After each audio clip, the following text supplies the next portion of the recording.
नमस्कार, उत्तराखंड न्यूज में आपका स्वागत है। मैं हूं माधवी पांडे आपके साथ। मुख्यमंत्री पुष्कर सिंह धामी की अध्यक्षता में हुई कैबिनेट बैठक में बड़ा फैसला लिया गया है। धामी कैबिनेट ने यूसीसी नियमावली को मंजूरी दे दी है। यूसीसी की नियमावली पर मुहर लगने के बाद 26 जनवरी को उत्तराखंड में लागू किया जा सकता है। उत्तराखंड समान नागरिक संहिता लागू करने वाला पहला राज्य बनने जा रहा है। कैबिनेट बैठक के बाद सीएम पुष्कर सिंह धामी ने कहा, यूसीसी को लेकर पूरी तैयारियां कर ली गई हैं। इसे समीक्षा के बाद लागू किया जाएगा। पहाड़ से पूरे देश में संदेश जाएगा। सीएम पुष्कर सिंह धामी ने राज्य में यूसीसी लागू किए जाने पर कहा कि इस संहिता का उद्देश्य अभी सभी नागरिकों को समान अधिकार देना है। इसके अलावा ये नियम सभी के साथ न्याय करने का काम करेंगे। बता दें कि धामी सरकार ने साल 2022 में एक समिति का गठन किया था, जिसने समान नागरिक संहिता का एक मसौदा तैयार किया। बीते साल मार्च में राष्ट्रपति की सहमति मिलने के बाद उत्तराखंड समान नागरिक संहिता कानून बन गया था। अब इस कानून को लागू किया जा रहा है। धामी कैबिनेट की ओर से यूसीसी नियमावली को हरी झंडी दिखाए जाने के बाद चर्चा है कि इसे 26 जनवरी से लागू कर दिया जाएगा। देवभूमि उत्तराखंड की जनता के समक्ष गए थे तो हमने ये वायदा किया था कि हम सबसे पहले सरकार बनने के बाद पहला काम करेंगे, यूसीसी का विधेयक लाएंगे। हम यूसीसी का विधेयक लेकर आए और उस पर सभी ड्राफ्ट कमेटी ने ड्राफ्ट बनाया, विधेयक पास हुआ, राष्ट्रपति महोदय की मंजूरी मिल गई, एक्ट बन गया। एक्ट बनने के बाद प्रशिक्षण की जो प्रक्रिया है वह भी हमारी लगभग पूरी हो गई है। और आज माननीय मंत्रिमंडल में इस बात पर हमने चर्चा करी है कि जल्दी से जल्दी हम उसका डेटों का, चूंकि सारी तैयारी होने के बाद, क्योंकि भारतवर्ष में सबसे पहले यूसीसी लागू करने वाला राज्य देवभूमि उत्तराखंड बनने जा रहा है, तो सभी चीजों की समीक्षा करने के बाद हम जल्दी ही डेटों का ऐलान करेंगे। जी बहुत बहुत इसके लिए बधाई, मुख्यमंत्री जी को बधाई और राज्य के सभी जितने हमारे यहाँ के लोग हैं सबको बधाई, और ये बहुत बड़ी बात है। सर, नियमावली पर चर्चा हुई, आज मोहर लग गई है। अब ये इसके ऊपर जो है जो हमारे अधिकृत जो प्रवक्ता हैं वो बताएंगे आपको, लेकिन अधिक आपको बताएंगे।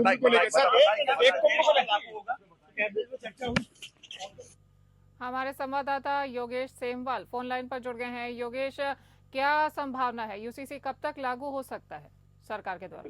बिल्कुल अगर हम बात करें यूसीसी की तो बहुत जल्दी ही उत्तराखंड में यूसीसी आ जाएगा। प्रदेश सरकार लगातार इसको लेकर प्रयासपद है और इस बार तो अगर उम्मीद माने जिस तरह से सरकार लगी हुई है तो 26 जनवरी से पहले प्रदेश को यूसीसी मिल जाए, क्योंकि ड्राफ्ट पूरी तरह से तैयार है, सब कुछ तैयार है, सिर्फ अब लागू करना है। लागू करने के बाद यूसीसी का पालन होना शुरू हो जाएगा। ये कहें तो पूरी तरह से तैयार है अभी यूसीसी को लेकर, और पूरी उम्मीद है कि जल्द ही यूसीसी मिल जाएगा। जैसे मुख्यमंत्री पुष्कर सिंह धामी लगातार कह रहे हैं कि यूसीसी अब लागू होगा, ड्राफ्ट तैयार है, जल्दी हो जाएगा, तो उम्मीद यही है कि 26 जनवरी से पहले उत्तराखंड को यूसीसी मिल जाएगी। जी, तमाम जानकारी के लिए धन्यवाद योगेश। उत्तराखंड में निकाय चुनाव के मद्देनजर तमाम राजनीतिक दल धुआंधार प्रचार प्रसार में जुटे हुए हैं। इसी बीच सूबे के मुखिया पुष्कर सिंह धामी भी बीजेपी प्रत्याशियों के समर्थन में प्रचार प्रसार कर रहे हैं। चुनाव प्रचार के दौरान आज पौड़ी के श्रीनगर में सीएम पुष्कर सिंह धामी ने चुनाव प्रचार किया, जहां सीएम धामी ने पौड़ी नगर पालिका प्रत्याशी के पक्ष में सभा को संबोधित किया। साथ ही भाजपा प्रत्याशी के समर्थन में लोगों से वोट की अपील भी की। सीएम इस दौरान रोड शो भी करते नजर आए। सीएम के रोड शो में भारी तादाद में लोग पहुंचकर सीएम का साथ देते हुए भी दिखे। आप इन तस्वीरों में देख सकते हैं, CM Pushkar Singh Dhami road show के दौरान लोगों का अभिवादन स्वीकार कर रहे हैं। निकाय चुनाव काफी करीब हैं और अब सीएम धामी भी उसके प्रचार प्रसार में जमकर अपने प्रयासों में लगे हुए हैं और समर्थन दे रहे हैं प्रत्याशियों को।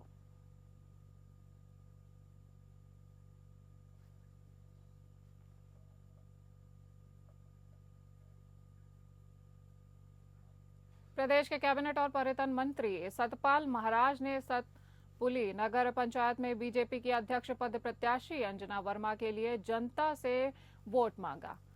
महाराज ने कहा कि सतपुली झील को नैनीताल झील की तर्ज पर विकसित किया जाएगा, जिससे नगर पंचायत सतपुली में पर्यटन गतिविधियां बढ़ेंगी और पर्यटक सतपुली की खूबसूरती निहारेंगे।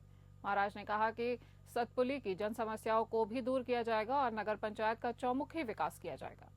महाराज ने कांग्रेस प्रत्याशी जितेंद्र चौहान पर भी निशाना साधा और भाजपा के पक्ष में मतदान करने की अपील जनता से की है। वहीं भाजपा प्रत्याशी अंजना वर्मा ने कहा कि नगर पंचायत में भाजपा की सरकार बनते ही विकास कार्य तेजी से होंगे।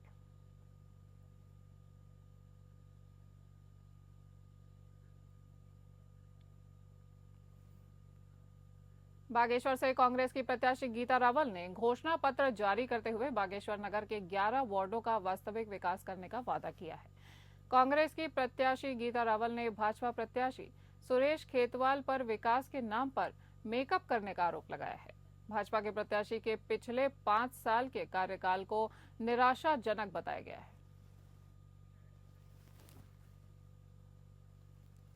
आपको बता दें कि बागेश्वर में कांग्रेस की प्रत्याशी गीता रावल ने घोषणा पत्र जारी किया है और घोषणा पत्र जारी करते हुए बागेश्वर नगर के 11 वार्डों का वास्तविक विकास करने का वादा किया है।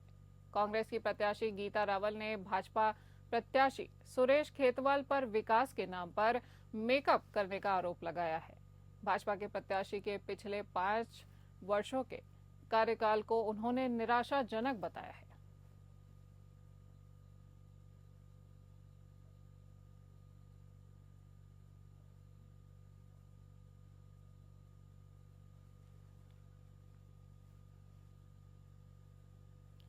हमारे संवाददाता मनोज फोन लाइन पर जुड़ गए हैं।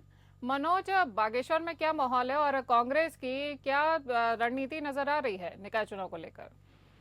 जी माधवी, बताना चाहेंगे बागेश्वर में जितनी चुनाव नजदीक आ रहे हैं उतने ही त्रिकोणीय चुनाव का माहौल बना है और इसमें जो कांग्रेस द्वारा अपना मैन्युफैक्चर रिलीज किया है तो उसमें देखने का विषय ये है कि उन्होंने साफ साफ तौर पे ये कहा है कि मैं जनता के बीच में काम करूंगी और जो काम हुए हैं वो धरातल में दिख नहीं रहे हैं। और जबकि वो इससे पहले के 5 साल उन्होंने भी नगर पालिका के अध्यक्ष भी रह चुके हैं और जो गीता रावल जी है और उन्होंने अभी जो कल अपने सभी उनके पदाधिकारियों के साथ जो मैन्युफैक्चर रिलीज किया है 11 के 11 वार्डों में प्रस्तावित विकास कार्यों को लेकर है और उसमें भाजपा के सुरेश खेतवाल को कहीं न कहीं कमजोर दिखाया गया है। जी तमाम जानकारी के लिए धन्यवाद मनोज। भारतीय जनता पार्टी के बाद कांग्रेस ने भी निकाय चुनाव का संकल्प पत्र अब जारी कर दिया है। संकल्प पत्र में हरिद्वार का सौंदर्यीकरण और विकास जैसे मुद्दों को साथ ही मेडिकल कॉलेज और कॉरिडोर के मुद्दों को प्राथमिकता दी है। संकल्प पत्र में मेडिकल कॉलेज को पब्लिक पार्टनरशिप मोड यानी पीपीपी मोड पर दिए जाने के फैसले को वापस लेने और कॉरिडोर का पुरजोर विरोध दर्शाया गया है। प्रेस कॉन्फ्रेंस के दौरान कांग्रेस नेताओं ने आरोप लगाया कि भाजपा सरकार ने हरिद्वार की जनता को ठगने का काम किया है। कांग्रेस की मेयर के कार्यकाल में नगर निगम की जमीन दी गई और उस पर बीजेपी सरकार ने मेडिकल कॉलेज बनवाया लेकिन उसका निजीकरण कर दिया। बीजेपी सरकार कॉरपोरेट जगत को फायदा पहुंचाने का काम कर रही है जिसे बिल्कुल भी बर्दाश्त नहीं किया जाएगा।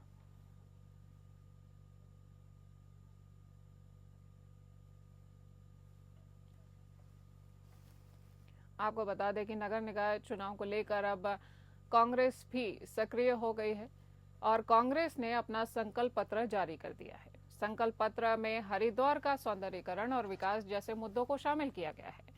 इसके साथ ही मेडिकल कॉलेज और कॉरिडोर के मुद्दों को भी प्राथमिकता दी गई है। संकल्प पत्र में मेडिकल कॉलेज को पीपीपी मोड पर दिए जाने के फैसले को वापस लेने और कॉरिडोर का पुरजोर विरोध दर्शाया गया है। प्रेस कॉन्फ्रेंस के दौरान कांग्रेस नेताओं ने आरोप लगाया कि भाजपा सरकार ने हरिद्वार की जनता को ठगने का काम किया है। हमारे संवाददाता रुपेश वालिया लगातार हमारे साथ बने हुए हैं। रुपेश, कांग्रेस ने अपने मैनिफेस्टो में आखिर क्या क्या मेंशन किया है और जनता को क्या क्या वादे किए हैं? देखिए माधवी, कांग्रेस का जो मैनिफेस्टो है उसमें प्रमुख रूप से जो हरिद्वार कॉरिडोर का मामला है उनका साफ साफ कहना यह है कि यदि हरिद्वार की जनता ने कांग्रेस का मेयर चुना तो वो पहली ही बोर्ड बैठक में जो हरिद्वार कॉरिडोर संबंधी फैसला है उस पर विरोध आपत्ति दर्ज कराएंगे और उसे हर हालत में कॉरिडोर लागू यहाँ पर हरिद्वार में नहीं होने देंगे। साथ ही साथ उन्होंने ये भी कहा है कि पिछले करीब 20 सालों में हरिद्वार नशे का गढ़ बनता जा रहा है, तो नशा मुक्त अभियान चलाने के लिए हर संभव सहायता नगर निगम के द्वारा की जाएगी और जो हरिद्वार क्षेत्र नगर निगम क्षेत्र है उसे नशा मुक्त हरिद्वार बनाया जाएगा।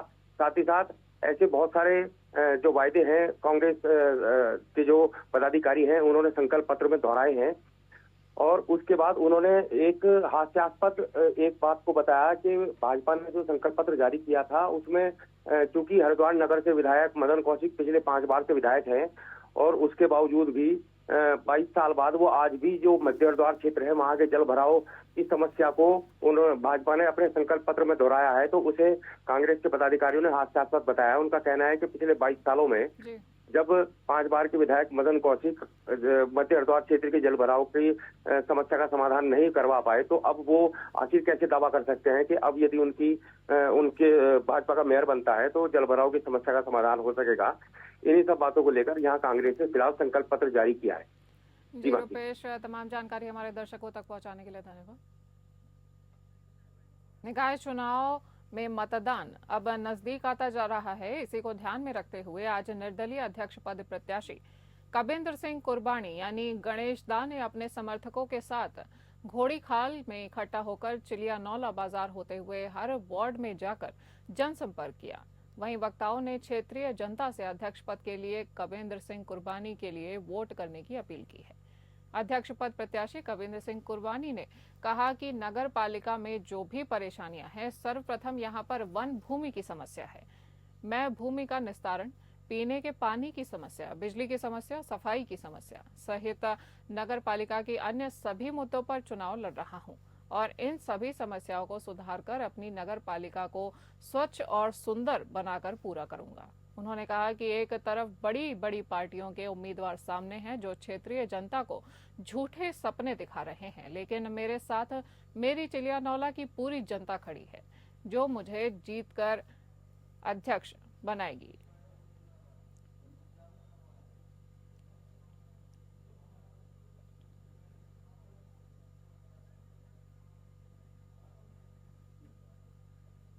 हमारे संवाददाता बलवंत रावत फोन लाइन पर जुड़ गए हैं। बलवंत, अब निर्दलीय अध्यक्ष पद प्रत्याशी कविंद्र सिंह कुर्बानी की ये दावेदारी कितनी मजबूत नजर आ रही है? जहाँ नगर पालिका चिलिया में जो चुनाव के दिन नजदीक आ रहे हैं उसमें ये सब प्रत्याशी अपनी अपनी शक्ति प्रदर्शन कर रहे हैं। जहाँ बड़ी बड़ी पार्टी बीजेपी और कांग्रेस है, बीजेपी ने तो अपनी जो रोड शो था वो एज ए सांसद आके कर गए हैं। इसी में निर्दलीय प्रत्याशी का यह है कि इनका जो बैकग्राउंड है ये पूर्व में 25 साल प्रधान रह चुके हैं और इनका जो फैमिली बैकग्राउंड है बहुत बड़ी फैमिली है और माना यह जा रहा है कि टक्कर त्रिकोणी मानी जाए। जी, तमाम जानकारी के लिए धन्यवाद। उत्तराखंड में होने वाले नगर निकाय चुनाव को लेकर अब आरोप प्रत्यारोप का दौर शुरू हो गया है। शनिवार देर शाम टिहरी जनपद के नगर पंचायत चमियाला पहुंचे भाजपा के प्रदेश महामंत्री आदित्य कोठारी का एक बयान राजनीतिक गलियारों में चर्चा का विषय बन चुका है। नगर पंचायतों में ट्रिपल इंजन की सरकार बनाने को लेकर भाजपा प्रदेश महामंत्री आदित्य कोठारी ने कहा कि अगर नगर पंचायत में कांग्रेस ने अध्यक्ष पद जीत भी लिया तो बस 5 साल तक रोता रहेगा।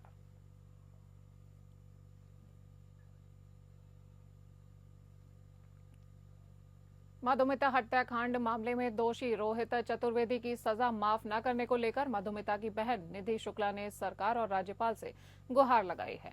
दरअसल हरिद्वार जेल में बंद उम्र कैद की सजा काट रहा रोहित चतुर्वेदी ने सुप्रीम कोर्ट में एक माफी याचिका दायर की है, जिसको लेकर सुप्रीम कोर्ट ने उत्तराखंड में गठित राज्य स्तरीय समिति CLC के मामले की जांच की रिपोर्ट मांगी है। 24 जनवरी को CLC को रिपोर्ट दाखिल करने को कहा गया है। रिपोर्ट दोषी रोहित चतुर्वेदी के पक्ष में ना हो, जिसको लेकर मधुमती की बहन निधि शुक्ला ने मीडिया से बातचीत कर सरकार से गुहार लगाई है। वहीं निधि शुक्ला का यह भी कहना है कि लगातार उनके जान को खतरा बना हुआ है और कई बार उनके घर पर हमलावरों ने हमला भी किया है। आपको बता दें कि मामला 2003 का है, जब कवयित्री मधुमिता हत्याकांड में अमरमणि त्रिपाठी, जो कि यूपी में कदावर नेता और उनकी पत्नी के साथ आरोपी रोहित चौधरी और 2 शार्प शूटर्स को पुलिस ने जेल भेजा था और साल 2012 में इन सभी को उम्र कैद की सजा दी गई थी। लेकिन अब बीते साल अगस्त 2024 में अमरमणि त्रिपाठी और उनकी पत्नी को यूपी के मुख्यमंत्री और राज्यपाल की संस्तुति पर रिहाई मिली थी। ऐसे ही मामले में उत्तराखंड के हरिद्वार जेल में बंद रोहित चतुर्वेदी ना छूट जाएं, इसलिए मधुमिता की बहन निधि शुक्ला ने सरकार और राज्यपाल से गुहार लगाई है।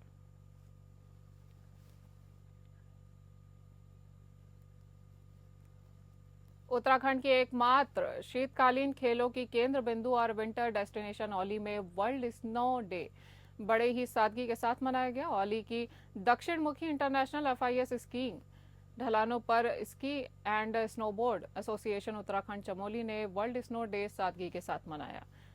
वहीं ice skating association of Chamoli द्वारा स्थानीय पर्यटन कारोबारी और औली के बर्फीले स्लोप पर स्थानीय स्कीयर्स बच्चों के साथ संयुक्त रूप से वर्ल्ड स्नो डे सादगी के साथ उन्होंने मनाया।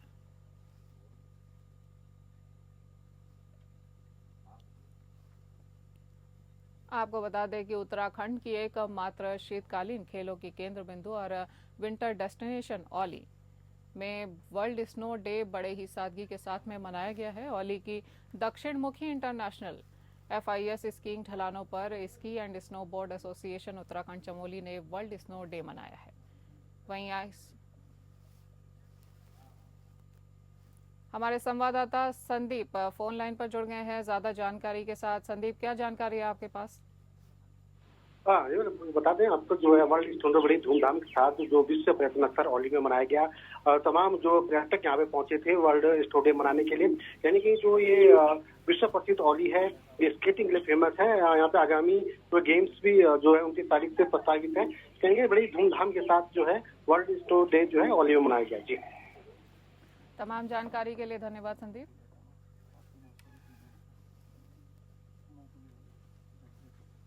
इस बुलेटिन में इतना ही। नमस्कार।